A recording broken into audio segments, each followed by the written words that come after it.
Okay, so good morning, good afternoon, and good evening to everyone across the world.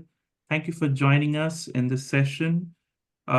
This breakout session on organizational behavior and human resource management today is going to discuss a very important topic, and the topic is on listening to stakeholder voices and how we can transform human resources and the industrial relations landscape by listening to these stakeholder voices.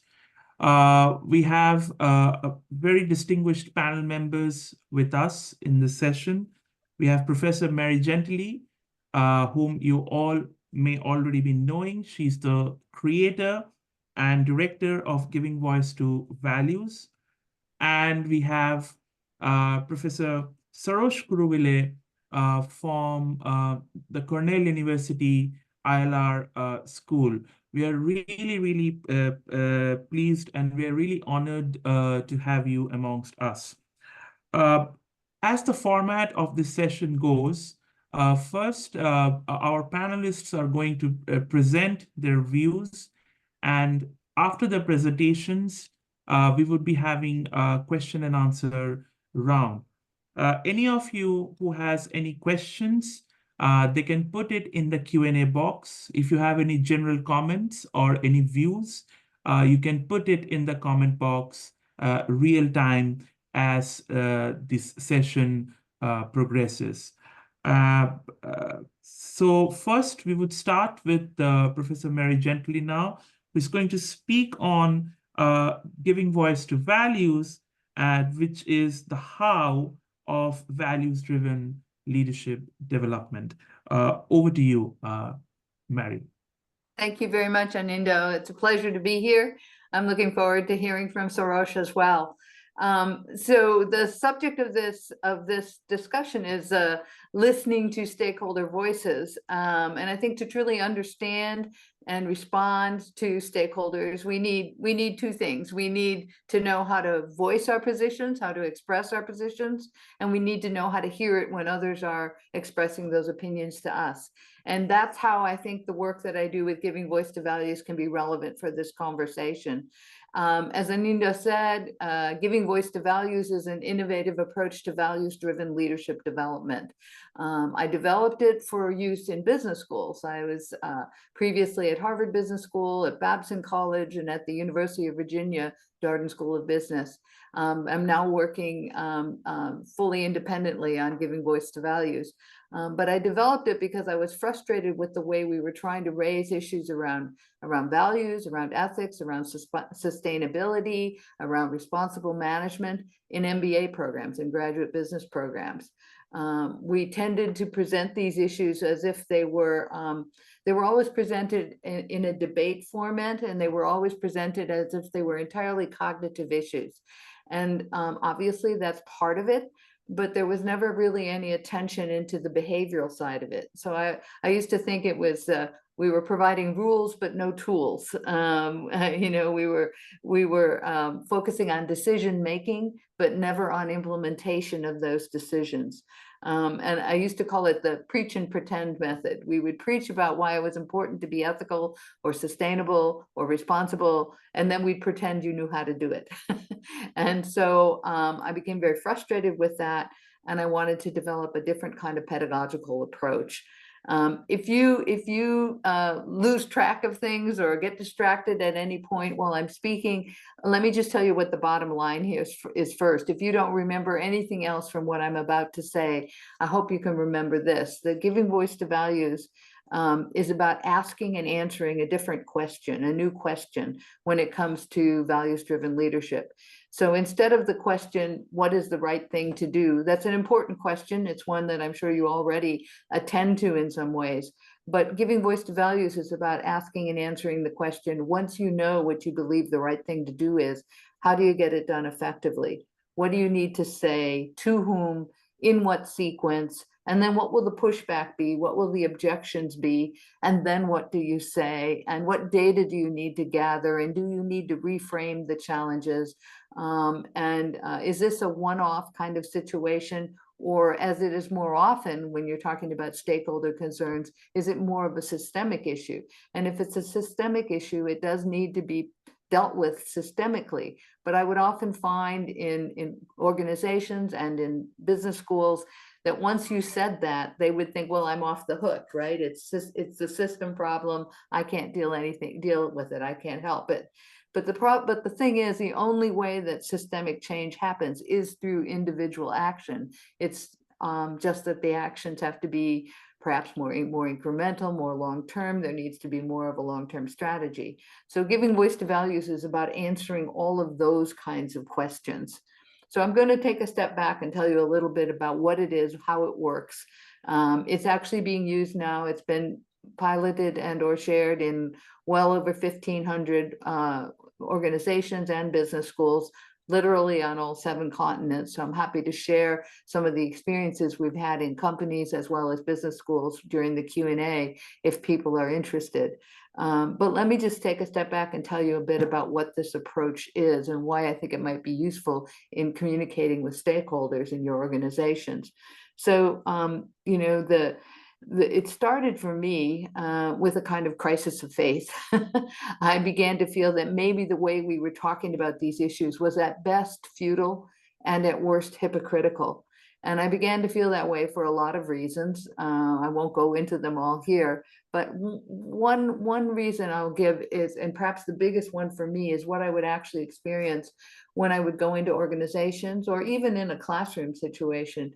And it was this, that whenever we raised stakeholder concerns, concerns around sustainability or responsible management, you know, there would often be, you know, a few people in the room that when they spoke, everyone would turn and listen to them. They would have the greatest attention, the greatest sort of credibility.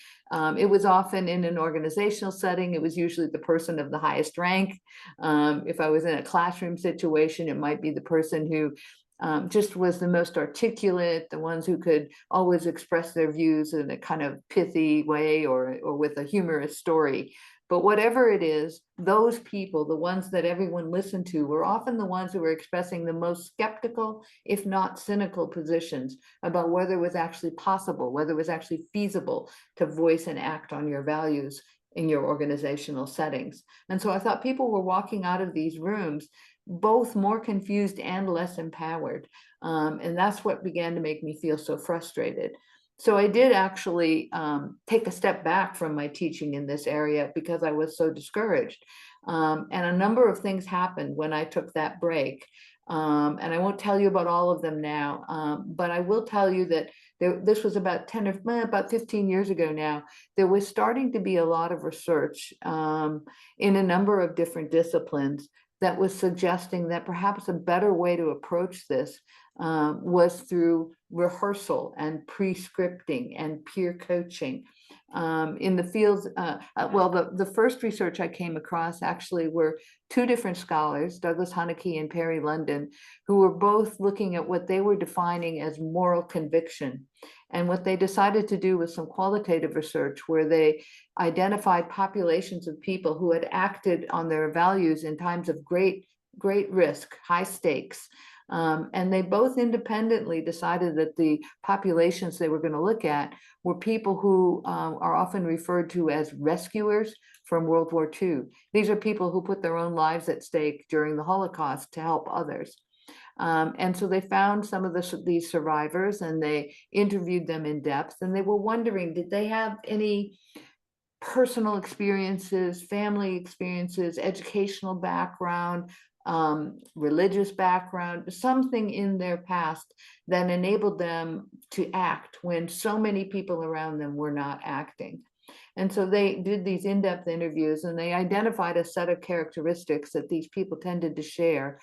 And the one that really resonated with me, probably because I was an educator, was that these people all reported that at an earlier point in their lives, usually as a young adult, they had had the experience with someone more senior to them. So a boss, a mentor, a teacher, even a parent. They had had the experience of rehearsing out loud, what would you do if, and certain kinds of values conflicts, moral conflicts. Now, of course, they couldn't have predicted the Holocaust. But the fact was that they had this experience at both the cognitive and the behavioral level. So at the cognitive level, they literally identified the values that mattered to them, and they put a script to it, a kind of articulation. But at the behavioral level, they had the experience of literally voicing this position out loud to someone more senior to them who stood in as proxy for the kind of people they might need to speak with in the actual circumstances. And so I thought this was kind of interesting, this idea of pre-scripting and rehearsal, practice, peer coaching. So I started to look at other kinds of exploration. So we did two kinds of exploration.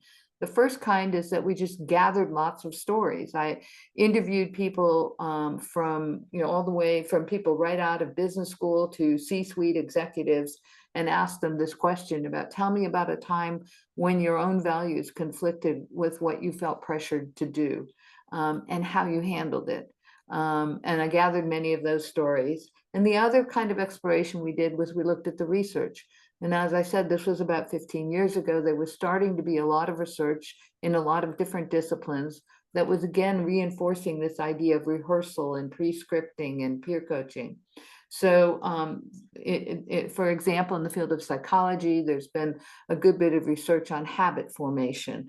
And then there's also a school of scholars who research what they call positive deviance. So what they do is they look at people who deviate from the norm, but in a positive direction. And they have a great phrase. It's not my phrase, it's theirs. They say, if you want to have an impact on people's behavior, rather than asking them to think their way into a different way of acting, it's more impactful to have people act their way into a different way of thinking. So I thought, well, that was kind of interesting. And then I'm sure you've seen the various popularizations of research in the field of cognitive neurosciences that's been talking about brain plasticity and creating new neural pathways as another way of reinforcing this idea of rehearsal and practice to impact on our behavior. But the research I'm going to mention today comes from the field of kinesthetics, or the study of physical movement. So back in the day, years ago, when I first started to work at Harvard Business School, I decided that I needed to take a self-defense class. Now, I had been lucky in my life. I'd never felt the need to take a self-defense class until I went to work at Harvard Business School. I'm not sure why that came up, but I looked around Boston and there were a lot of these courses, and they all teach you pretty much the same thing. They teach you the physical moves. So it's fist to bridge of nose, or heel to instep, or knee to groin, and you practice these moves in the air. And the idea is, now if anyone ever attacks me, I know what to do, right? But there was one class that was different. It was called model mugging. And it was a developmental model. So they would still teach you all those moves, and you would rehearse them in the air. But then once you knew them, they'd bring in a gentleman in a padded suit, sort of like the Michelin Man, if you've ever seen those advertisements.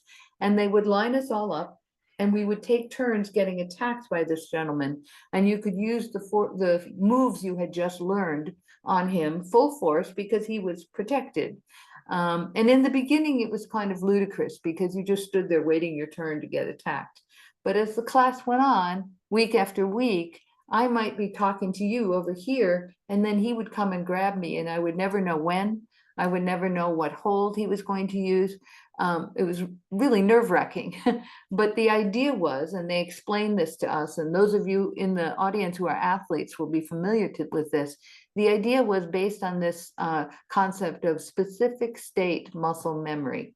So the idea is, if you rehearse something in the same physiological and emotional and cognitive state that you will be in when you need to use it, that even if you freeze in that moment, your body will remember.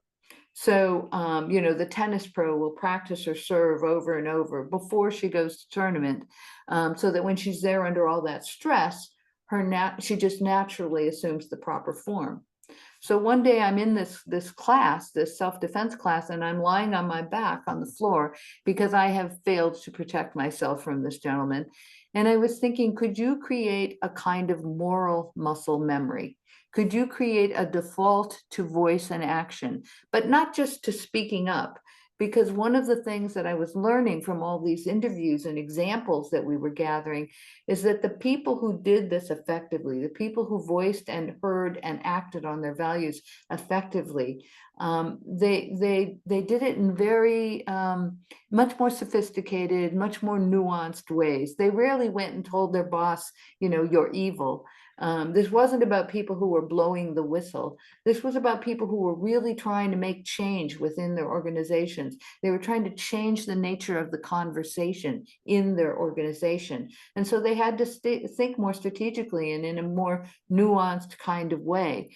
And we also were learning that there were kinds of pushback, the kinds of objections that people would encounter when they raised these kinds of issues were pretty predictable and very powerful, but not bulletproof. But the point was that it's very hard to come up with responses to them in the moment. And so again, this idea of rehearsal and practice and pre-scripting and peer coaching was very important.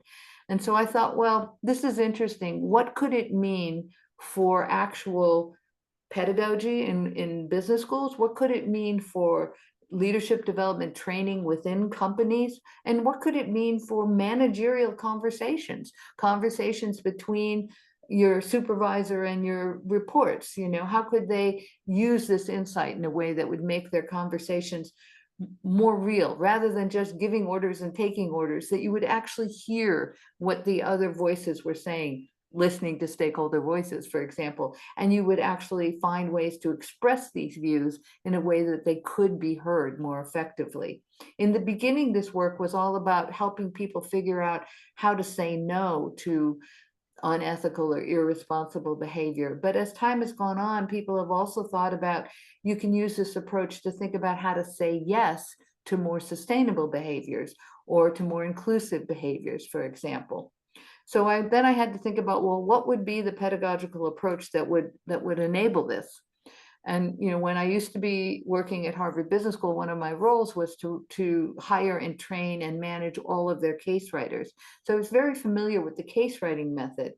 And I think it's effective, but I didn't think it would work for this, because the case writing method, as it was typically used, was more about decision making. It was not about implementation. And so I decided I wanted to adapt it. So I created what I called the Giving Voice to Values thought experiment. And so they were still scenarios, they were still cases, they were still based on real experiences, as a traditional case method would be. But they were often quite much shorter, because I wanted them to be something that could be used in your organization. They featured people at every level in the organization, not just the CEO, which is, many traditional case studies are always framed as a CEO decision. These featured people at every level, because one of the things I was learning from all of our interviews and gathering of stories was that people start encountering these kinds of values conflicts almost immediately.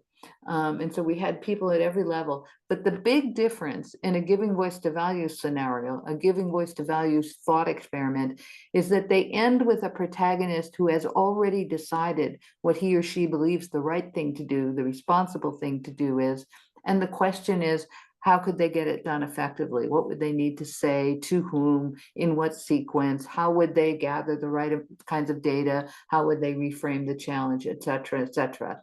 And so what you were trying to do is give them the opportunity to create a script and an action plan. This was also informed by some research that was coming out of the field of behavioral ethics that was suggesting that often when people encounter values conflicts, we don't typically sit down and make a pro and con list. You know, we don't typically sit down and say, what would Aristotle say, or what would Confucius say? Instead, we tend to react automatically, emotionally, even unconsciously. We act in the way that we think it's possible to act. And then we rationalize post hoc, after the fact, why that was the right thing to do, or why that was the only thing to do. It's not because we're trying to be evil. It's because automatically, self-protectively, our brain is trying to protect us from having to stand in that place of cognitive dissonance where you know something's wrong and you do it anyways. Instead, we're actually acting in a way that enables us to justify doing what we think is possible. So if we simply use a traditional case, which asks you at the end, what should you do? We're simply reinforcing that same automatic response. And I wanted to literally rewire our connection in our brains, rewire our response so that we actually think more things are possible, more things are feasible. So we can trigger a creativity in trying to come up with maybe less common, but still effective approaches to these issues. And so instead of asking, what would you do? The case ends with someone who's made the decision. One dean called them post-decision making cases. And instead we're asking, how could they get it done? So we ask the learner, whether they're in a company or in a classroom, we ask them, we say, what if you were this person who has made this decision? How could you be effective? So I'm not asking you to commit to anything until you actually believe it's possible. And so what we're trying to do is to give them this opportunity to free them up to be more creative. We know from the research, again, that people are more creative when you bring the stress down. I find this is particularly useful when I work cross-culturally, is to reassure people that I'm not going to ask you, what would you do? I'm going to ask you, what if you wanted to do this? How could you get it done? Which allows people to feel freer to think creatively and to voice positions, because they don't feel like they're going to sound naive. They've actually been given the assignment to think about how could you get this done successfully. And so what you're trying to do is to create a new habit, a new pathway, to give people, I always tell it's like giving you more arrows in your quiver, so that when you encounter these kinds of experiences, you actually have more ideas about what's possible. The scenarios that we've created are all based on real situations. And we typically try to have sort of a B case, what happened. We typically try to have an example that where someone was successful, so people can learn from that. Sometimes people were not successful, but then the question is, what could they have done? How could they have been more effective in getting this done? And what's been particularly exciting is when we work cross-culturally, and I go to contexts where they'll say, this is not possible here. And then you share examples of people who've done it effectively in that context. And that always tends to trigger a sense of pride, but also a sense of competitiveness in the people I'm working with, so that they want to come up with strategies as well. So what I think you're figuring out here is that giving voice to values as an approach is really just a reframe. And I always tell people that it's based on 3 reframes, 3 reversals, 3 flips. We've reversed what it is we're talking about when we're talking about values in our organizational settings.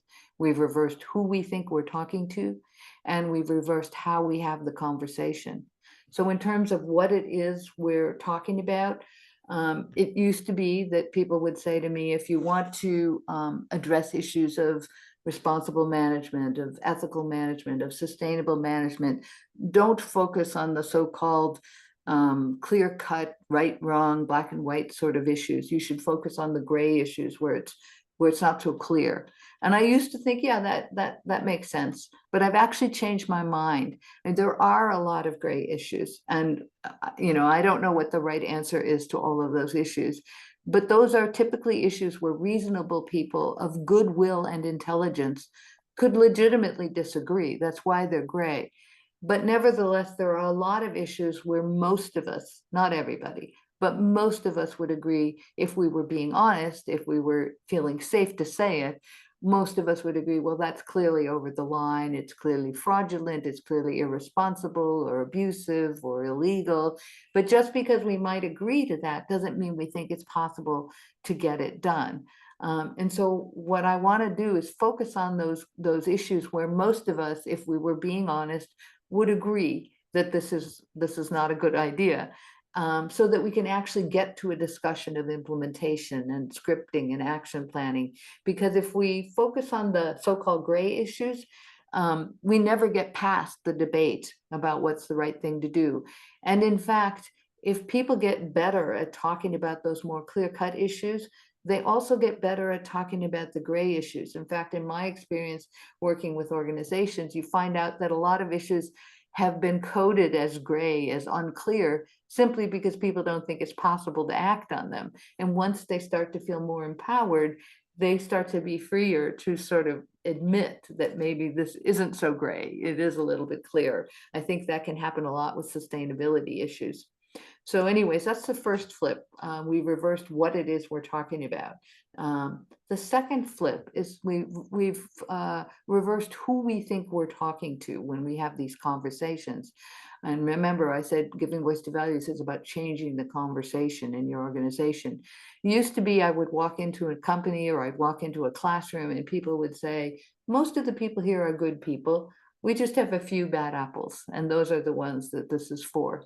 But I actually think of the audience differently. And this is based on, again, some research by the late Greg Dees and Peter Crampton, who looked at issues of ethics and negotiations. So we actually think of the organization as bell curve.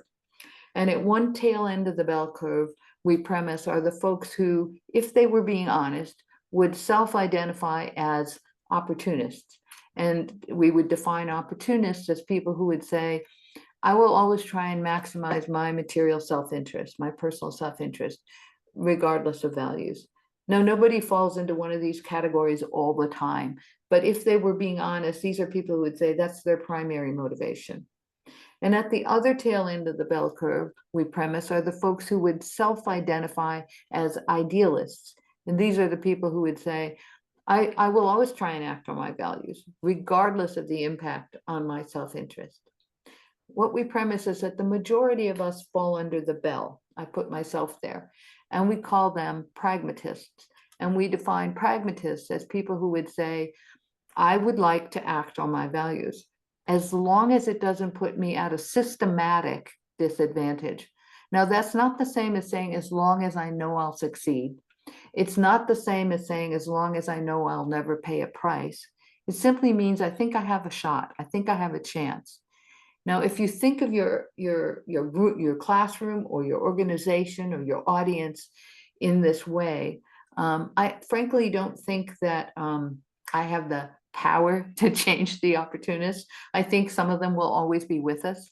And I'm not as worried about the idealists, except I would like them to be more skillful, more competent at this. But we're really focusing primarily on the pragmatists and somewhat the idealists. And we want to give them the positive examples. We want to give them the skills. We want to give them the scripts, the literal scripts. We want to give them the rehearsal, the practice to build this kind of moral muscle memory, so that they feel more likely, more comfortable, more confident, and more effective at voicing and acting on their values. And if enough of the pragmatists and the idealists do become more skillful and confident and likely to act in this way, it changes the water that the opportunists are swimming in. So the calculus that they do to determine what's in their own self-interest has to change, because they can't rely on the same level of silent complicity from everybody else. So that's how we've reframed who it is we're talking to. And finally, we've reversed what it is we're talking about, how we have the conversation. I talked about what, who. We've also flipped how we have the conversation. And I've already explained that to you. Instead of focusing on what is the right thing to do, we focus on, here's someone, once you know what you believe the right thing to do is, how can you get it done effectively? And we have a series, a whole protocol of questions that we work people through so that they can have the opportunity to work together to create action plans and scripts. So this was the idea of GVV. We started making it available to people. There's books and there's hundreds of pieces of curriculum material. Much of it is free. There's MOOCs, there's online interactive modules. People have used it in many, there's a whole book series applying it to different issues, whether it's legal issues, whether it's healthcare, whether it's governance, et cetera, et cetera. And we made it available, and we've been sort of stunned by the rapid adoption of this approach. As I said, it's been used all over the world now, and people continue to add to it, to build new cases and new examples and apply it in different settings. People have started to apply it to issues around sustainability, around DEI inclusion issues. We have a whole set of issues that were developed, a set of materials that were developed last year that had to do with technology and some of the values conflicts that come up with tech ethics, AI, privacy, et cetera, bias. So that's GVV in a nutshell. And I think that this process of learning how to voice your values in a way that people can hear them is absolutely essential for stakeholder conversations. And the last thing I'll say is when we've worked with companies, we've also flipped the script and looked at senior leadership and had them use the same approach of rehearsal and practice and peer coaching to think about how to hear it when someone brings this to you and how do you respond in an appropriate way. And once you have those conversations across the speaking and the listening, it can lead to some really interesting and exciting things. We've had some really interesting experiences in companies. So I'll stop there. If you're interested in some of those examples, we can talk about in the Q&A. So thank you. Thank you so much, Mary. In fact, your GVV has always been very inspiring, not just for me, but for thousands of others. But one of the things that really came out from your session was we should address the gray issues. And what about the moral conviction of the positive divines or the pragmatists? If you talk about auditors in organizations, are they doing their job properly? And how do we, everything what you talked about really helps us in creating a sustainability mindset. But what about the macro issues? Regulations are equally important when we are thinking about making a major systemic change. In fact, many of the sustainability issues these days are actually related to the global supply chain issues, and that is probably what Sarosh is going to speak more about. So now I would like to hand over to Professor Sarosh Kuruville, who is going to speak on private and public regulation of labor and human rights in the global supply chains. Over to you, Professor Sarosh. All right. Thank you, Anindo, and it's good to be here and to be following Mary. I'm going to share my screen because I do have slides. So can you see this? I hope you can see the slides. Okay. Yes. Great. So let me start. So I want to talk about three eras. One is an era of no regulation, where there was no international forum or system to regulate multinational corporations for harms that they committed to people and planet outside their own countries. Okay? And then we have an era of private regulation from 1994 to now, where companies, as part of their corporate social responsibility efforts, voluntarily adopted codes of conduct for their supply chains to prevent harms to people and planet. And then we talk about global public regulation, which has happened in the last 3 or 4 years, and much of the action in the last 2, where European unions and some European governments have passed legislation that finally hold their companies accountable for harms to people and planet in other places. And this is a dramatic new change. Okay, so we want to go through 3 of these eras. Let me deal with the first one. Many of you are too young to have been living when the Bhopal gas leak tragedy in India happened, but it was an American company called Union Carbide that had a factory in India in which the Indian government was a part shareholder.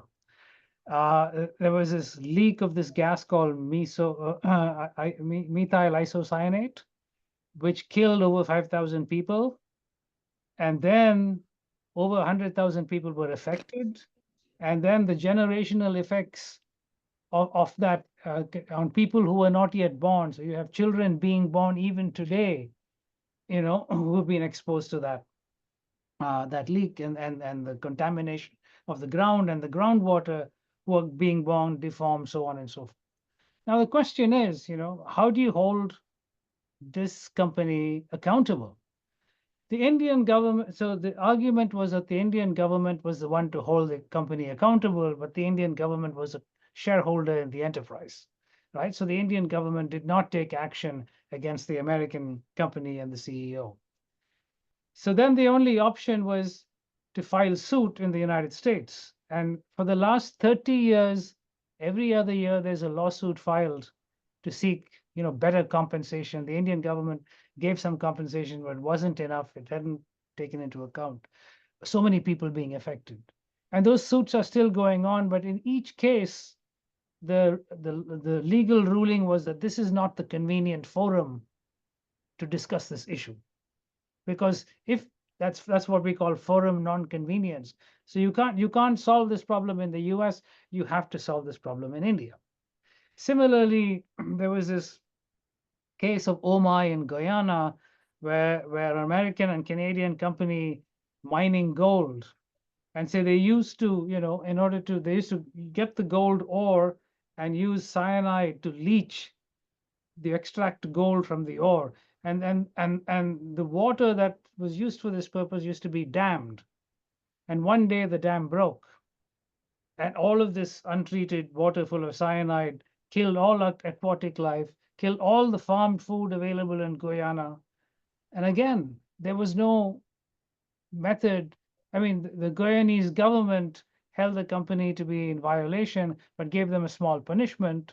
But we could not hold the principal companies in the US and Canada accountable, because the US and Canadian courts would just sort of say this is not a matter for us, and it's a matter for the Guyanese. So this is the part of the era where there's no regulation to hold companies accountable for what they do outside their own countries. Okay. There are numerous other examples. We can talk about the Dole Pineapple Company in the Philippines and so on and so forth. These are well-known cases in Harvard Business School and other places.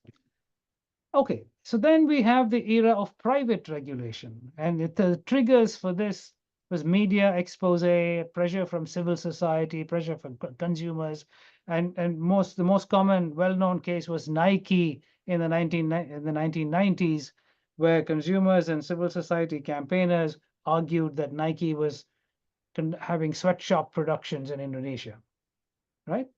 And so Nike, the Gap, Reebok, and all of these companies began to sort of say, okay, we will do something to regulate our own suppliers. And so they said we will have a code of conduct on human rights. And these include the core human rights of freedom from child labor, freedom from forced labor, freedom from discrimination, and freedom of association and collective bargaining. And then they would also include some standards about national laws, health and safety, wages, minimum wages, so on. Okay, so you have about 10 core labor rights. And the corporation said that, we will ensure that our suppliers all over the world are following our code of conduct. Okay. And how did they ensure this? They would send audits. They would do auditing, not financial auditing, but very similar. In fact, the first auditors were all financial and they were terrible anyway. But they would send these auditors to garment factories. I'm talking about the Nike kind, so that's why garment factories in the third world, and sort of see whether the factory was following the code of the company, right? And this created the rise of an entirely new industry called the social auditing industry. Like the financial auditing industry is dominated by 4 big companies, and I don't need to name them, you all know them. The social auditing industry is dominated by 8 big companies with a long tail of small auditors. Okay. And the third aspect of private regulation is that once the companies get their auditing reports back, they know how many violations have occurred in factory X or factory Y, then they will either reward a factory that has no violations of its code and punish a factory by giving them less orders or taking away their orders for next year, right? In an effort to get them to improve. So they used a carrot and stick model. So this is private regulation. It's started with Nike and the Gap and other places, other companies in the apparel and athletic shoe industry. It has spread to every other industry that we know. and well, but it's private. Okay, it's what companies do by themselves. So the key question is, does private regulation work?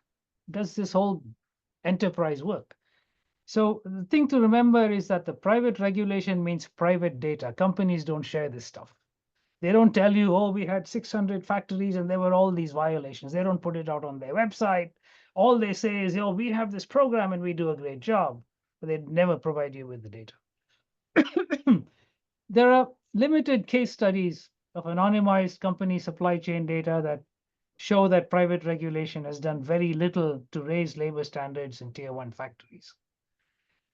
There are instances like the Rana Plaza factory fire in Bangladesh in 2011 that killed 1,300 people, right?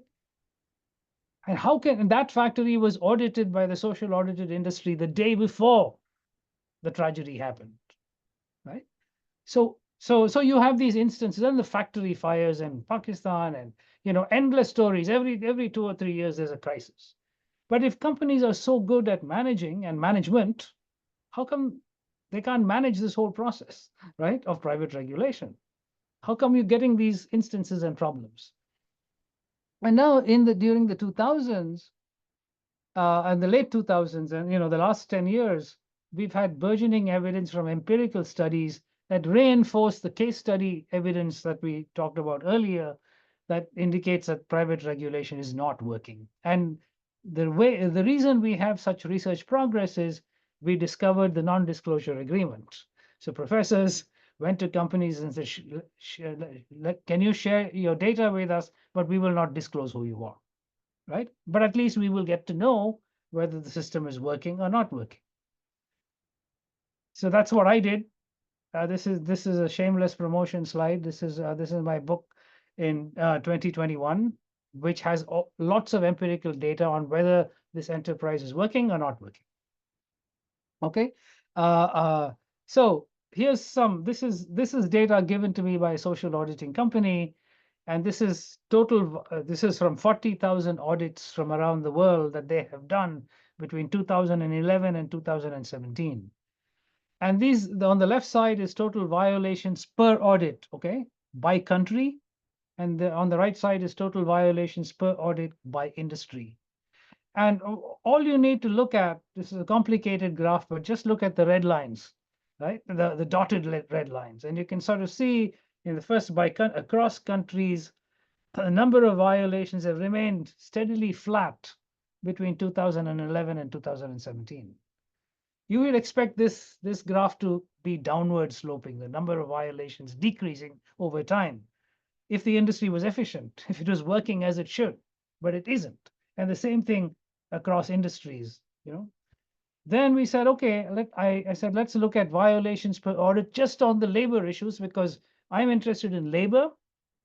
I work in a labor relations school and labor and human rights. And here I look at the dotted black line, and you find that actually the number of violations on labor increase rather than decrease over time.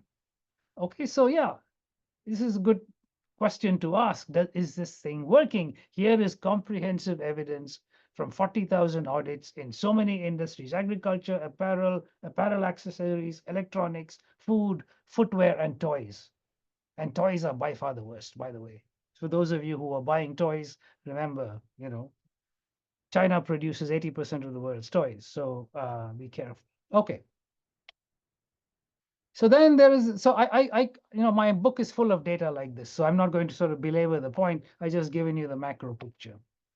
Then there's a big problem with social auditing because it's a cheap, commoditized, outsourced activity. The big companies will sort of engage an auditing company, a big auditing company. The big social auditing company will then engage a small individual auditor somewhere in Bangladesh, and they pay them very little, right?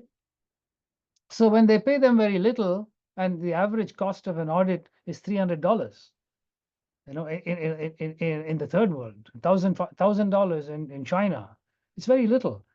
So the auditors go there for 2 days because you're getting paid so little. You're going to a factory, you're just going to spend 1 day or 2 days. Now, in order to check whether violations of 10 labor standards and substandards, we're thinking about 200 to 400 different items that they need to check. Okay. And they're going there for just 2 days, one person for 2 days, or two people for 1 day.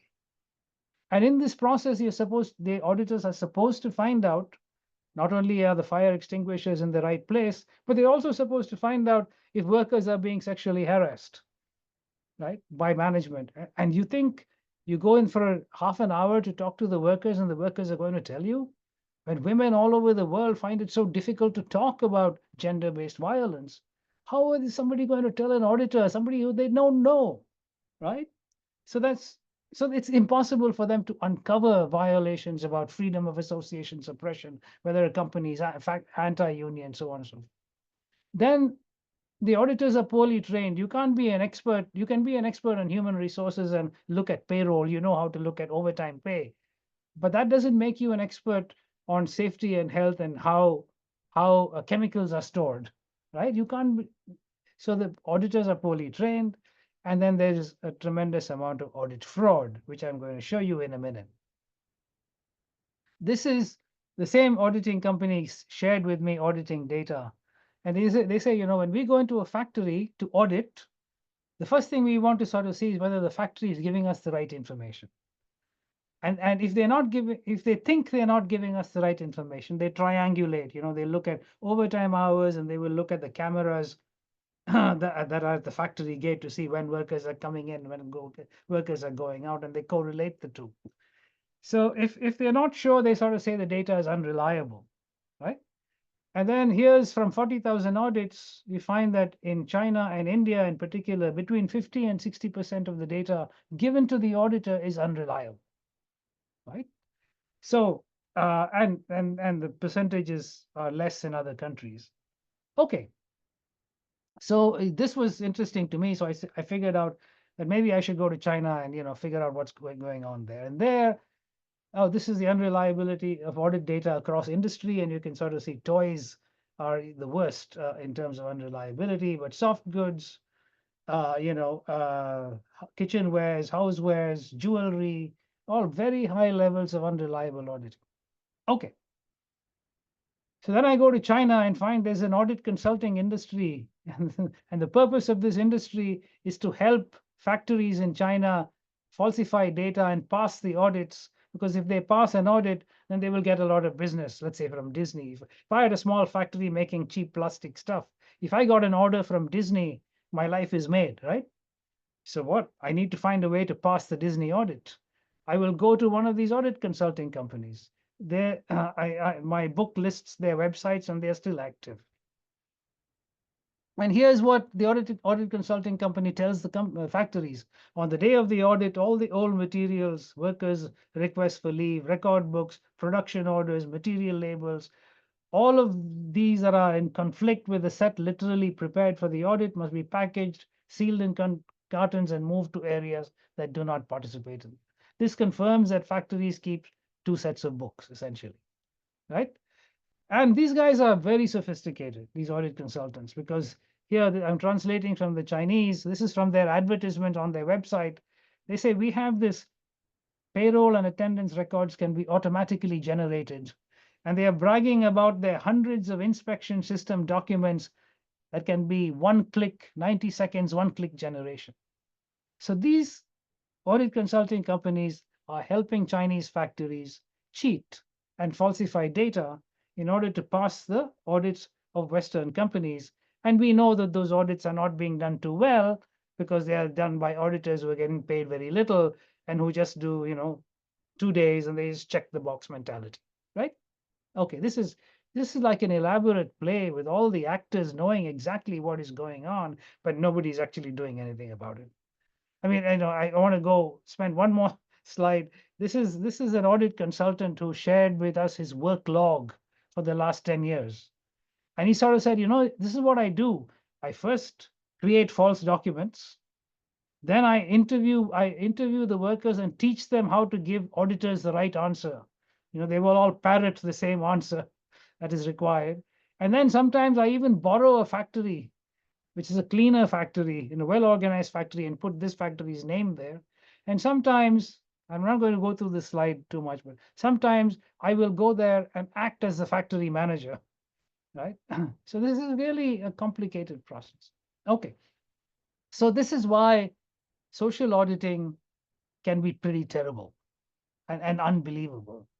And so this is part of the reason why private regulation doesn't work, because the feedback mechanism to the companies is from social audits. And the companies are responsible here because they are the ones who are paying the auditors so little money. Okay? But remember, companies never had to say anything about it. They never had to sort of put this out in the public domain. Okay. The second problem is that, until now the narrative has always been, hey, from a Western companies that, hey, the supplier there back in Bangladesh or India, they're the ones who are squeezing their workers and cutting corners and not paying wages on time. They are the ones who are at fault, and we are trying to get them to follow our code. But it's also possible that the companies themselves are at fault because of their purchasing practices, right? So there are two sides of purchasing practices. One is purchasing practices that are stressors that drive labor violations by the supplier. And then there is purchasing practices that can be an incentive that incentivize the supplier to improve labor compliance. Okay, both are possible. So, for those of you who like bingo, these are all bad sourcing practices. If you decide to squeeze the supplier on the price, how is the supplier going to make a profit? Right? Every year the price keeps going down. Apple's major supplier, Foxconn, Apple's profit margins on an iPad is 33%. Foxconn's profit margins is 2%. And Apple squeezes Foxconn every year for the price. The average price of a pair of jeans that Western companies pay to Bangladesh factories or shorts has come down over the last 10 years, despite the fact that all other costs have gone up. Right? So price pressures causes factories to violate labor standards. Short lead times. Everybody talks about fast fashion. Earlier, the factories got 10 weeks to produce something. Today, Zara and other, H&M, fast fashion gives you 3 weeks. Yes, how do companies manage? Get people working on overtime, endless amounts of overtime, and violating overtime hours and hours of work and so on and so forth. There's late payments. Companies sometimes have inaccurate forecasting. They give factories complex style mixes. All of these are also problems. And in fact, it is possible that almost all the labor violations in low-cost apparel industry, garment industry, can be due to bad purchasing practices, can be laid at the door of the companies themselves and not of the suppliers. Okay. So then we decided to look at what are companies doing inside their companies. Are they really, ensuring that good suppliers are rewarded with more orders, because this is the way your sourcing practices incentivize compliance. If you do well, we give you more orders and more orders, and that's the way it should work. So we decided, instead of looking at we look at a Canadian company, because Canada north of me is generally nice, and Canadians are they have this really nice thing about themselves. And so we went to a Canadian company that sells very high-end equipment for recreation, mountaineering, things like that. And the CEO and the top management of that company said, we are perfectly integrated. We ensure that the suppliers get their orders. We have good purchasing practices, and the best suppliers get more and more orders every year. So and he said, you come and look at my data. You can have a look at it.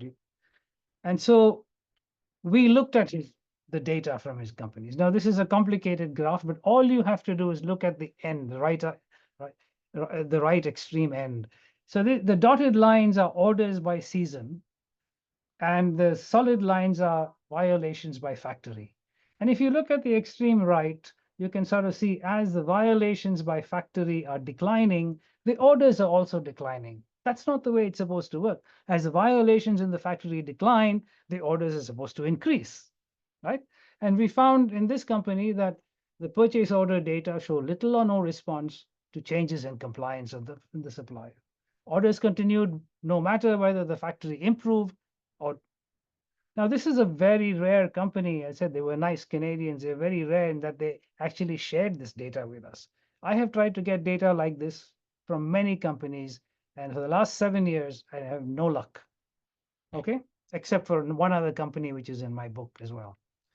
So it clearly shows that, and what's going on here, like in these big companies, compliance, labor compliance is by the sustainability people. Sourcing is by the purchasing people. The purchasing people are rewarded for what? Price, delivery, quality. The sustainability people are rewarded for good compliance and no violations of human rights. But these two divisions in the company don't talk to each other. So this is true for most companies. Okay. So this is another reason why labor standards and human rights in global supply chains have not improved. So if I want to summarize the evidence on private regulation, the available data indicates that it has had very limited effects in terms of improving labor conditions in supply chains. There are a few successes. I document some in my book. Some companies appear to do well, but they are in the minority. Many small and medium-sized firms have very limited vision into their supply chains. I know a small, medium-sized firm, a boutique clothing company sells, high-end clothes for mostly women. And they have one sustainability person, and all their stuff is sourced from China, but they operate through a vendor. So they've never seen the Chinese factory that is producing their stuff. And I don't blame them. They just don't have the capacity to do so. So, and the big issue is whatever we've learned, all these years of research, we know about tier one factories, right? Where the garments are made. But what about tier two? What about tier three? What about the cotton fields? How many human rights violations are there in the cotton fields in Xinjiang and other places? And the same thing, if you're looking at electronics, Foxconn may be Apple's tier one factory, but then there are suppliers to Foxconn, then there are, and then what about your elements, other business relationships? You finish producing in China or Vietnam, those goods are shipped on board ships to the US. What about labor conditions and human rights violations on ships? If forced labor is a big problem in ships, big problem in international shipping. Okay, so there is no information about all that because there's no information. There's no way to do research on a lot of those issues. There's no access to researchers. Okay, so I'm going to sort of take the big leap and say private regulation by and large has failed based on what we know. Although it would be lovely to get even more research, but private regulation is private. Companies don't have to share the data, so we don't know. But now the European community has come to and governments have come to the same conclusion, right? So there's a spate of new legislation in Europe with regard to labor and environmental issues. In other words, European governments and companies want to make sure that their governments want to make sure that their companies are not doing harm to people or planet. So what was voluntary is now mandatory. Okay, so the first one was the French duty of care legislation. Covers all companies operating in France above a certain level. So what French companies do outside is they can be held accountable for, right? And so there's a French company called Total. It's oil. They're in Nigeria, and in the process of pumping oil, they destroyed the groundwater. The Nigerian community can sue the French company in the French courts. That's the impact of this new law about really holding companies accountable, right? Then there's a Norwegian Supply Chain Transparency Act. which was passed in 2022. And this covers all Norwegian companies of a certain size. And it says that, you have to sort of report publicly on your website and to the government on what are the risks, human rights risks in your supply chain, and harms to the environment in your. And the first year of reports is just out. And let me tell you, most of those Norwegian companies have not done a great job about reporting because their visibility into their supply chain is limited. Social auditing is unreliable. How do you expect them to know, right? The German Supply Chain Due Diligence Act was implemented January 2023. The first reports are due this month. And I think the German government is giving them some. You can't sue a German company. I mean, a worker in Bangladesh cannot sue a German company, but a worker in Bangladesh can complain to German institutions, to German unions in Germany, and German unions in Germany can complain to the German enforcer, to the government. And finally, last month, the European Union passed its Corporate Sustainability Due Diligence Act. This is for the entire European Union. This will take 2 years to implement, but this also allows aggrieved parties in those countries to sue European companies and other companies operating in European courts. So now, if you're sourcing from Bangladesh, or like in Apple, you're sourcing from China and India, Apple is rapidly moving to India, Foxconn is setting up factories. If there are labor violations there, yes, Apple is covered under the European legislation. One can sue Apple, right? This is a very fundamental change. And for somebody like me who's been studying this for the last 7 years, this is, this is the best thing that's ever happened. Now, yeah, granted that these laws will be slow to be implemented, the companies will get away with, the enforcers will not be too strict. Already there's a lot of pushback from the right on these things, but at least the laws are there. And there are several cases in France that are undergoing. Under the German Act, there are already 3 or 4 cases.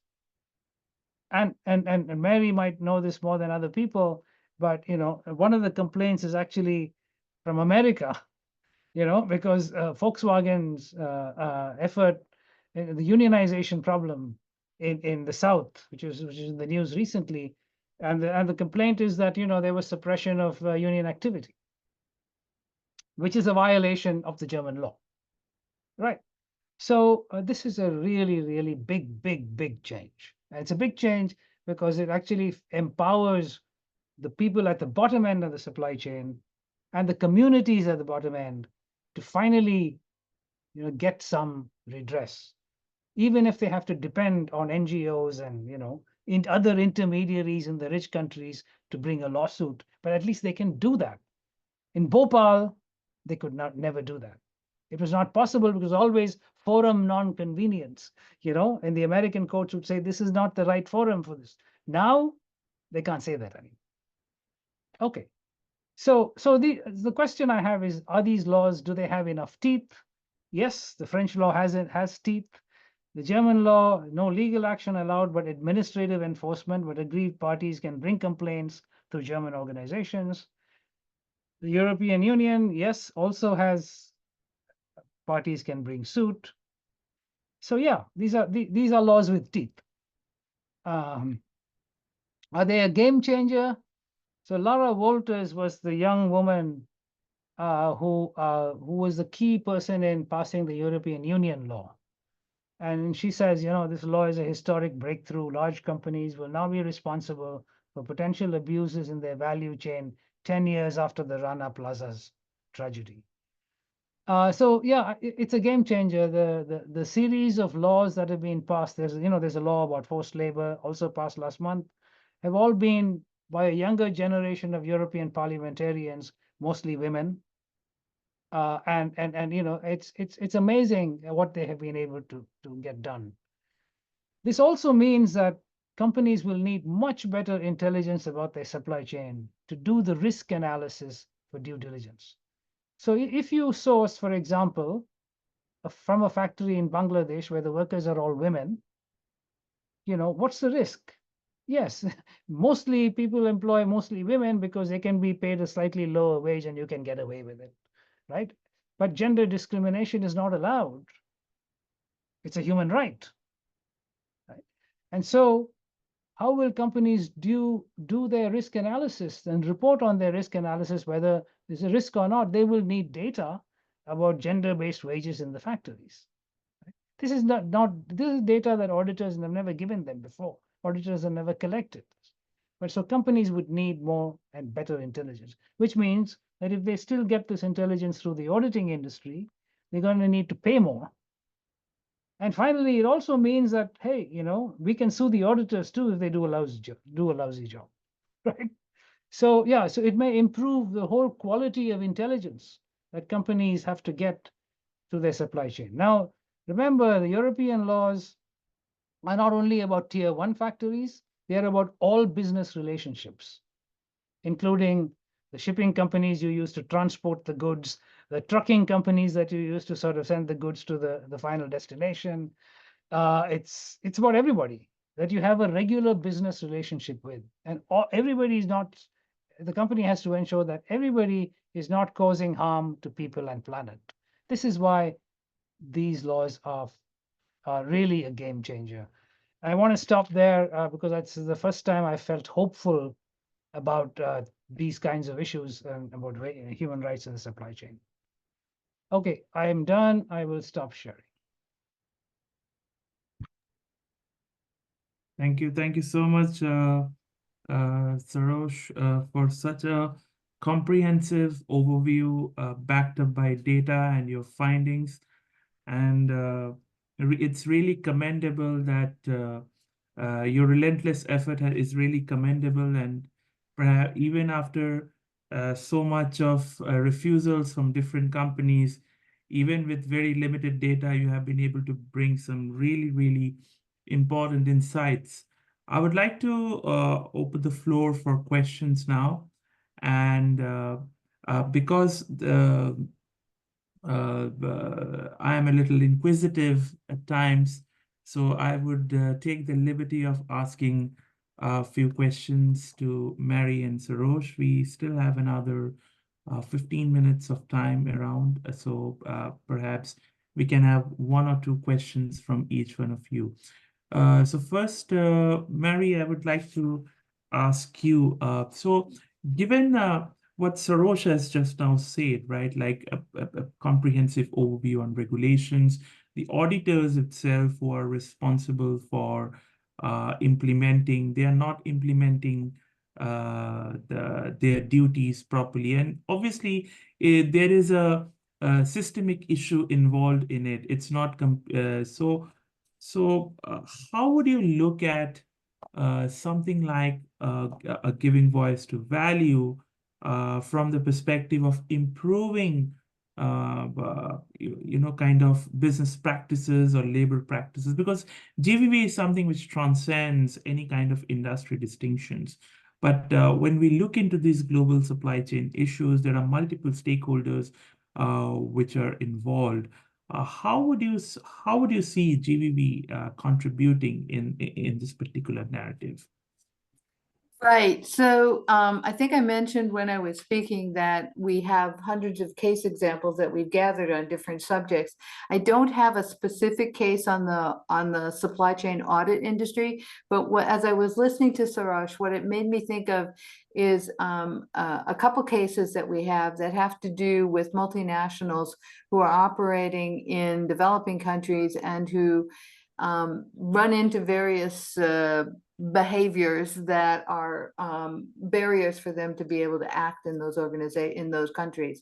And so I'm thinking of, in particular, one situation. We disguised the country and the individual and the companies involved, but I know them personally, so I know that this actually is true. But there was a multinational that was trying to operate in a smaller developing country, and it was a pharmaceutical firm, and when they went into that country, they were having a lot of trouble getting any kind. They could sell their over-the-counter drugs, but they wanted to be able to sell prescription drugs. And they were having a lot of trouble getting approvals from the various ministries, health ministries, etc., commerce ministries, in order to get the licenses that they need to do this. And they were being pressured to pay bribes, which was against their code, right? And the individual who I interviewed for this case was the country manager, who he'd been assigned as country manager for this particular operation. And he himself wanted to observe their rules, right? But he was getting pressure even from his own company. It made me think of Sorosha's examples about how the companies, even the tier one companies are, hiring these auditors that don't really want to know.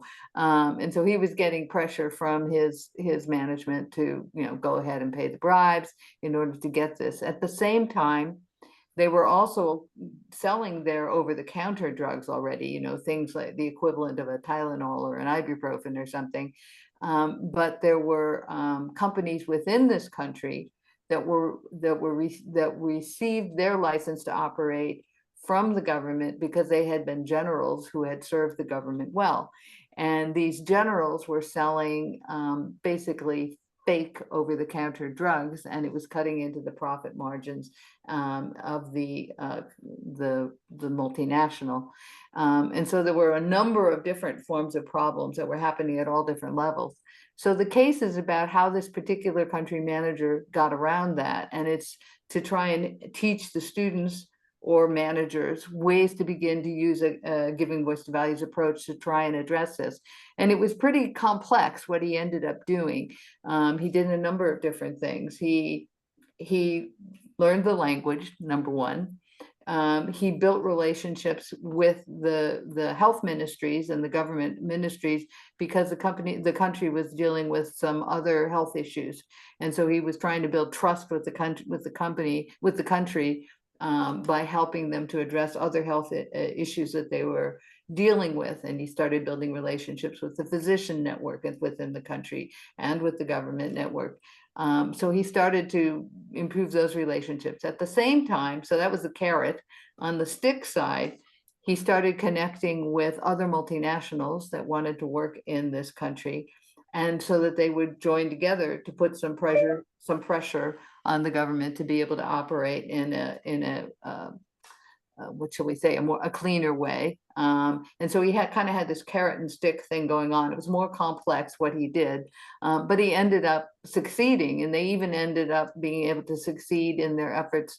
They actually used the legal system to work against the generals who were marketing the fake drugs. So he operated at this very complex set of multiple layers in order to use carrots and sticks to build a relationship with the country, to suggest that they were in it for the long haul, so the government started to trust them more.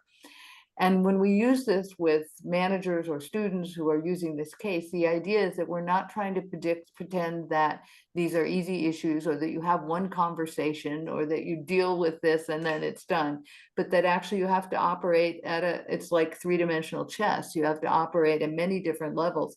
But the idea is that it can happen. And we actually have another case with the same manager doing the same thing in yet another country where he went to work. And so the idea is that we're building this capacity of students and managers to look at these issues in a more complex way, and to realize that just because this is a systemic issue, just because it's been going on forever, doesn't mean that there is nothing you can do, but you have to be patient.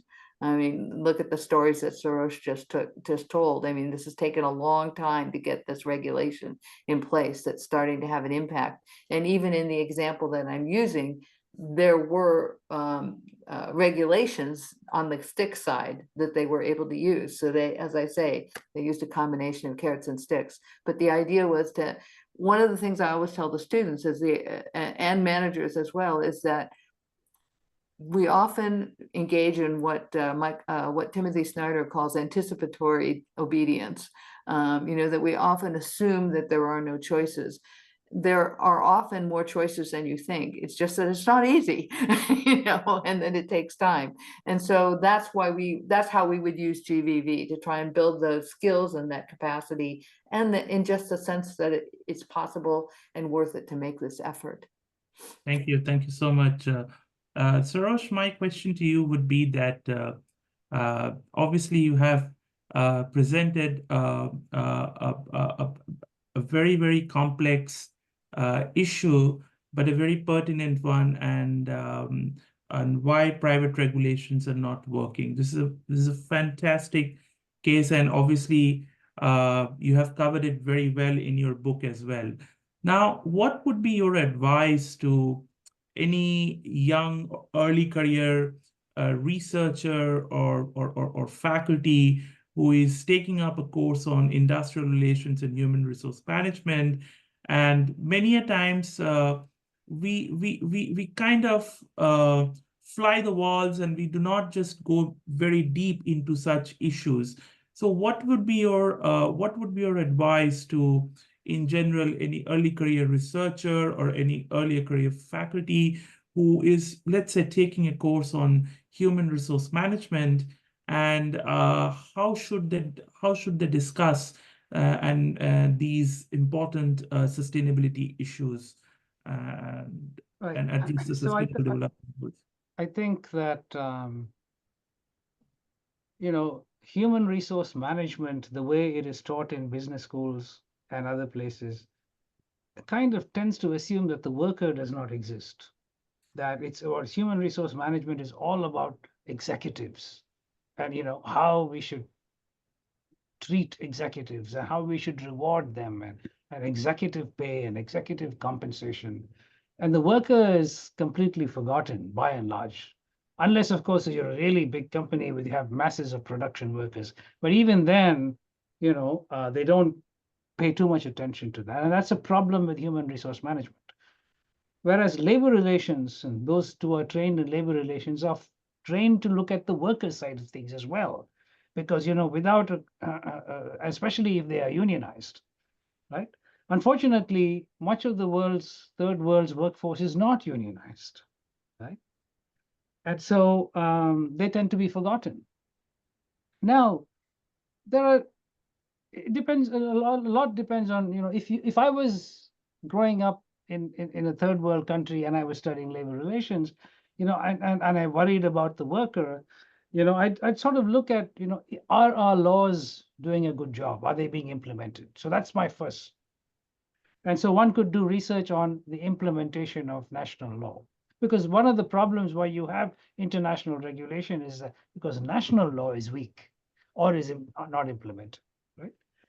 The second thing I would ask people to think about is that, that you have to ultimately make a decision, and this is a values-based decision about human rights. Do you care about it?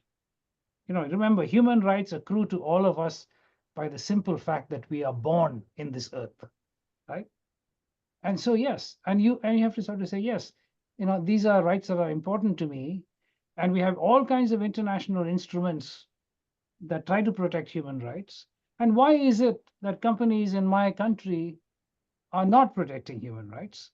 And then you raise the next question: why is it that companies not in my country but who are sourcing from my country are also not doing their bit to protect human rights? And so these are the kinds of questions you have to ask, and then you have to also try to sort of do research on. Now, doing research on human rights and these kinds of issues is not easy. It's not like sitting in front of a computer and analyzing data. You got to get your hands dirty. You have to go into the field. You have to interview people. You have to talk to workers. And if you're not prepared to do that kind of research, you never, get answers to the questions that you care about. But these are very important questions because they're important for humanity. And so methodologically, there is an issue as well. It's not just, oh, I mean, maybe I'm not asking the right questions. There's the method that you use. And field research is important. It's harder to do. You have to go out there. You need a little bit of funding. You need to get there. You need access. So it's much harder, much easier. They can sit like an economist, look at data and make all kinds of analyses. This is not the way human research is done. So yeah, I would advise young scholars to sort of think about why this is important, because they are human too, and then figure out about. Nico, can I ask Sarosh a question? Yeah, yes, definitely. Yeah, go ahead. Sarosh, I was really interested in your presentation, and when you were sort of talking about the failings, I guess we would call it, of private regulation, you talked about how there were a few companies that were exceptions that seemed to be doing it well, and I was wondering if what we can learn from them, what was different, why was it Yeah, working better? So the big question is, since there was very little research done in general, right? Because nobody had access, companies won't share data. Right. You could not surface what are best practices, right? And if you don't surface best practices, and then people will not follow them. If you don't know what best practice is, then nobody follows, right? And so, but companies like other people are like, they hunt in packs. If the leader of the pack is doing very well, that becomes best practice. Everybody follows them, right? This is the way all corporations and all institutions work. Institutional theory talks about, how. But here we have a problem where even though there are good companies, they're not allowing me to disclose their names, right? Because even the good companies have some problems, but they don't want the. So I have case studies of things that work, but I'm not allowed to tell you which companies they are. So again, I'm not able to surface. I'm able to surface some best practices, but I'm not able to sort of make a generalized argument as to why these companies have managed to get best practices, because even these companies only share some data. Yeah, They might share compliance data, but they won't share sourcing data. You see? yeah, yeah. So yeah, this is a unique case where we know some companies are doing well, but we can't publicize that in a comprehensive enough way to say, here's a best practice, and then everybody will follow. Makes it hard to learn from Yeah, it. so the lack of transparency is the key problem here. And this is what the European Union law will change, because they Right. require companies to sort of show their risk analysis on their websites. Now, companies are going to be very wary about doing this. But I am developing metrics that make it easier for companies. So companies will, I have a metric on gender-based wages, for example, right? So if company can report gender-based wages in its Bangladesh factories and show that, well, female wages are only 80% of male wages, then that's a risk that they have to do something about in the next year, right? Right, right. So if these regulators accept my metrics, which I just launched last month worldwide, and if they hold these companies accountable on the basis of human rights metrics, then we'll get somewhere. Mm-hmm. And if it's publicized, it's on the company website.